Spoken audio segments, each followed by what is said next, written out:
Go. Gusto ko sa kabila. Oh, okay natin.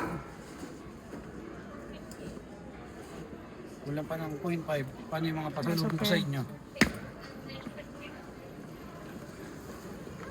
Nakalimutan pa yung mga manok. Perfect 23 cents. Ito ay dali natin sa belt. Okay, go ahead. Ito sa belt, wala.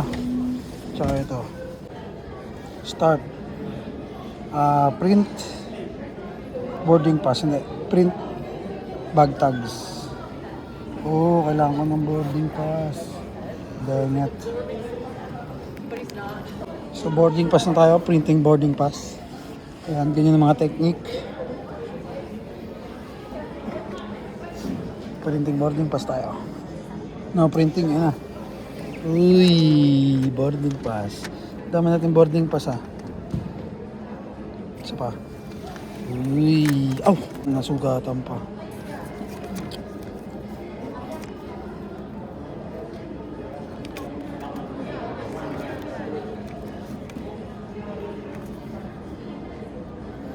Printing complete. Okay na. Next. S-Jet Edmonton. S-Jet. Start. Printing bags. There you go. Processing. Print ulit tayo.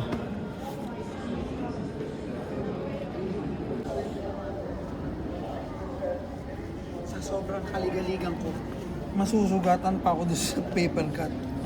Nag-print ulit akong boarding pass. Pero wala na daw pwedeng i-print na bag tags kasi na-print ko na daw. Kaya nagsisiguro ako kasi itong hand carry ko baka agawin. Alam niyo naman, di ba? Pag vloggeries, baka agawin ng ating bag tags. Ay, bag tags. Ang ating hand carry. Nandito nakasalalay ang inyong mga padala. Yun lang. Nahanap ko nga pala itong video na to. Ito nga pala yung pag-uwi ko sa Pilipinas. Kaya lang, medyo dapat ito muna yung in-upload ko. Kaya lang na-excite ako dun sa mga videos ko ngayon. Kaya, ang sarap mag-vlog sa Pilipinas. Alam mo yun, ang dami-daming pwede i-content doon. Medyo kinakabahan na nga ako pumasok doon sa check-up niyan at medyo sumasakit na nga yung tiyan ko. Hindi ko alam kung naiihi ako o hindi ko ba alam kung ano nangyari sa mga nakakaalala sa atin doon sa airport, pakipost naman ng ating pictures. Ito yung Skyflex, dinugas natin kay Justin Bieber. Saan napunta yun? Ang dami nating relo pero wala tayong suot na relo. Ano yan? Ano kasi, Santa Claus? Saan yung Skyflex natin? Walang Skyflex. Skyflex lang ang gusto ko. So medyo hindi tayo komportable dito sa ating on clouds. Walang kwenta kaya dito. Parang dito pa lang nagpapawis na yung pa ako eh. Paano pa sa Pilipinas oh. I-plastic na natin. At magko-crocs na tayo. Ayan, mag-crocs na lang tayo. Pambihira. Hindi comfortable. Kakainis. Siyempre pag ganun crocs na tayo. Hindi siya nakaka-comfortable eh.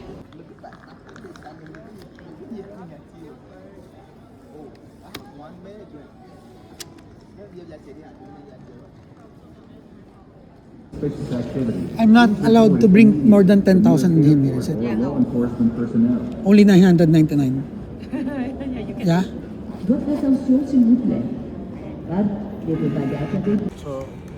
So ito natin yung pang money hunt. Tagbe-20 lang kasi pag yung money hunt natin tag 100 tsaka taglilibo, lugi naman kayo. Kaya ito bibigyan natin. Kayo na magpapalit dun sa ano, ito pang money hunt natin. Medyo manipis lang yan kasi bawal magdala dun sa airport ng maraming pera. Kaya meron tayong pang money hunt kahit papano. Ayan. Magpapamanyan tayo dyan sa Pilipinas. Kaya pag hindi nyo sinare yung video, hindi kayo kasali. Okay? Nga boy, escalator. Ang haba ng biyahe, ang haba ng airport na to. Kaya kailangan natin sumunod sa mga Pilipino. So nandito na tayo sa airport at uuwi na rin tayo sa Pilipinas sa wakas. Yun lang. Init na ngayon, naka-jacket pa.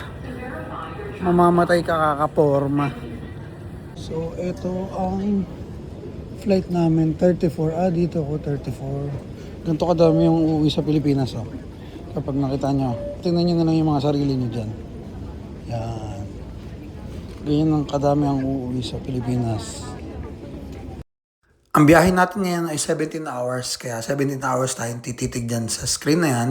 Tsaka tignan natin at mag-observe tayo dun sa mga tao dito sa airplane. Ang sinakyan ko nga pala ay Philippine Airlines, kaya thank you sa mga stewardess at pilot na ang nag-assist sa atin. At thank you din dun sa aking katabi, kay Nanay at kay Alton. Si Nanay nga pala ay dating negosyante sa Pilipinas, sa Batangas. Si Alton naman umuwi sa kasawing palad, namatay ang kanyang daddy at condolence sa iyo. Eto na nga, na-discover ko na nga yung may apakan pala dito sa ating harapan. Ang ating upuan nga pala ay middle seat. Eto nga ang hassle dito, pag natutulog yung mga katabi nyo, hindi kayo makakaihi, hindi kayo makakatayo. Sa Philippine Airlines nga pala, hindi ko lang sa ibang airline meron pala silang libreng headset. Nagdala pa ako ng headset, pero hindi naman pala kailangan. Tapos ang kagandahan rin sa Philippine Airlines, meron mga Tagalog na films at meron mga series. Etong pagkakataon na nga pala to, namili na tayo ng movie at mga series na papanoorin natin, tapos anong mga music ang papatugtugin natin dahil sobrang tagal talaga ng biyahe, nakakaimp talaga. Kaya sa mga hindi pa nakakasakay ng eroplano, panoorin nyo tong video na to dahil ganito katagal ang biyahe na gagawin nyo at hindi naman siya nakakatakot yung paglipad, yung pag-take off, hindi naman siya nakakatakot. Ang masarap pala nito, kain tulog, tapos gigising kayo, minsan makikipag-usap kayo sa katabi nyo. Buti na lang, may libre palang kumot at hindi nyo pwedeng iuwi. Yung mga Pilipino kasi talagang inuuwi yung mga gamit hindi ko nga alam kung ba't makakatabi yung mga kamay nyo. Eto naman, meron namang menu, pinapakita nila kung anong gagawin nyo. Una, breakfast, tapos merienda, tapos dinner, at pwede rin kayong uminom dito sa loob ng eroplano. Pero yung ibang extra, magbabayad nga lang kayo. Tsaka maraming options. May tubig, may kape, may juice. Tsaka laging may option. Pwede kayo mamili. Merong isda, meron din karne, meron din beef, may chicken. Pero lahat yan frozen. Tapos ima-microwave lang nila pagkakain na kayo. Kaya magigising kayo pagkakain na kayo kasi maaamoy nyo na yung pagkain pag iniinit nila. Tsaka isang maganda nga pala dito, kompleto. Meron pang dessert. Ayan, kung makikita nyo may tsokolate, tsaka merong minsan may fruits. Ang in-order ko nga pala dyan ay chicken. Kaya ito, meron kasamang Java rice. Ang tindi nga ng pagkain dito, merong kanin, tsaka merong tinapay. Siguro option lang to. Kung hindi kayo kumakain ng kanin, pwede kayo magtinapay. At meron ding palaman na ham. Shoutout nga pala sa mga tropa ko nagtatrabaho sa Saputo, si Roel, si JC, at si Toddy. Sa mga hindi ko naman na shoutout, huwag kayo magtatampo dahil pwede mo kayo mag-message at sa shoutout ko kayo ulit sa next. Ang in-order ko palang drinks dyan ay apple juice, hindi po yung beer. Medyo maliit lang nga pala yung serving kaya naubos natin yung ating pagkain. Pero yung iba nakikita ko, hindi nila naubos yung pagkain nila. Eto nga pala, pagtapos na meron din silang binibigay na wipes. Pwede kayo magpunas at meron din tissue na dry. Yung katabi ko nga pala dyan, si Nanay, madasalin nga pala. Lagi siyang nagdadasal tapos ako nakakain ako.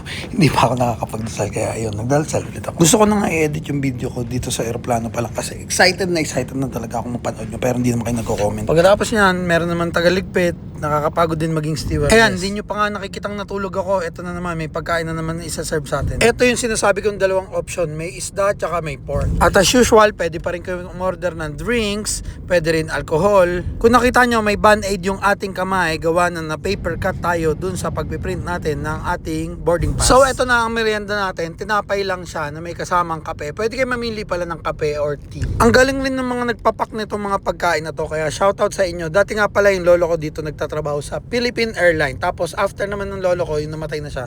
Yung tito ko naman yung pumalit. Pala. Nakasama nga pala namin yung isa sa may-ari ng Philippine Airlines dun sa aming pinuntahan na wedding. Pero alam nyo, ang lambot ng tinapay na yan. Kahit minicrowave lang nila. Paki-comment nga dito sa mga nakakaalam kung mina-microwave ba nila ito or mainit tala to na nilalagay dito sa aeroplano. Hindi ko na nga matandaan kung anong ininom ko dyan na drinks. Kung kape ba or kung makikita nyo nga pala dyan sa ating screen, meron na lang tayong 7 hours para makarating sa Pilipinas. Pero alam nyo, ang pinaka nakakainip na paghihintay dyan sa aeroplano ay yung malapit ka nang dumating. Yung mga 30 minutes to 1 hour na lang maglalanding. Parang ganun din naman yung paghihintay sa trabaho, di ba? Pag malapit na kayo umuwi, nakakainip na talaga. Ayan, hindi pa tayo nakakalapag kaya kakain na naman tayo. Pero ito na yung pinakahuling kain natin bago tayo maglanding. At iikot ko naman kayo, baka naboboring na kayo. Doon tayo pupunta sa emergency exit para makita nyo naman kung ano yung itsura ng emergency exit.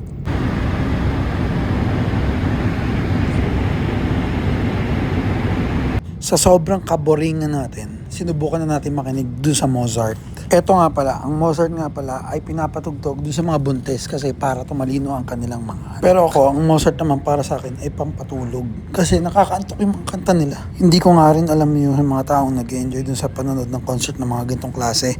Nakakaantok naman yung mga tugtog nila. Eto, 2 oras na lang tayo mag-iintay. Pero ito yung pinakamatagal sa ating pag-iintay sa ating buong trip. Ang dating nga namin dyan ay 5:40 pero napaaga kasi mabilis mag-trip yung aming pilot. Tsaka pag bumukas na yung ilaw, ibig sabihin kakain na ako kaya magsaserve na yung mga stewardess. Yung pinili ko nga palang upuan, hindi nga pala tayo nakapili pero malapit dun sa washroom. In Tagalog, malapit sa CR. Ito na palang uling kain bago bumaba. Breakfast time na yan. Mahirap din talaga yung ginagawa ng mga waitress. Kita nyo ba? Tapos marami pang reklamo. Ang in-order ko nga palang inumin dyan ay soft drinks. Tapos, eto, ang pagkain natin ay tinapa. Yung beef tapa, tapos may itlog. Meron na naman kasamang ulit tinapay at meron ding butter para dun sa mga hindi kumakain ng kanin. Habang kumakain nga ako, trinay ko manood ng Tagalog na pangapalabas. Salamat nga pala sa ating service crew. Ayan.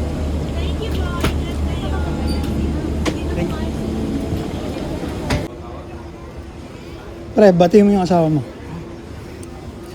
Ay nga pala sa Nandito na sa Pilipinas. nasa Pilipinas. Yan. Love you.